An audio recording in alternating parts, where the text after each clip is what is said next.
Nahum Chapter 3. Woe to the city soaked in blood, full of deceit and plunder. The prey never departs.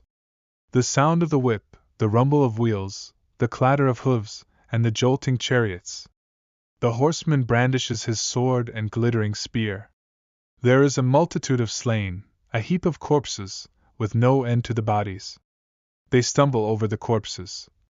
All this because of the countless acts of prostitution by the well-favored harlot, the mistress of sorceries, who seduces nations with her prostitution and peoples with her sorcery.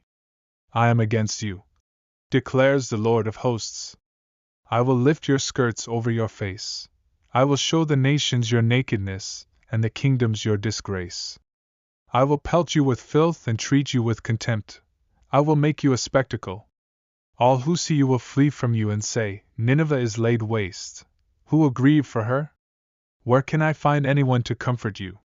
Are you better than Thebes, situated by the Nile, surrounded by water, with the river for her rampart and water for her wall? Ethiopia and Egypt were her endless strength. Put and Libya were among her helpers. Yet she went into captivity as a prisoner. Her infants were dashed to pieces at the head of every street. They cast lots for her dignitaries, and all her nobles were bound in chains. You too will become drunk, you will hide yourself. You too will seek refuge from the enemy. All your fortresses are like fig trees with the first ripe figs. When they are shaken, they fall into the mouth of the eater. Behold, your troops are women in your midst. The gates of your land are wide open to your enemies. Fire has devoured your bars. Draw water for the siege, strengthen your fortresses.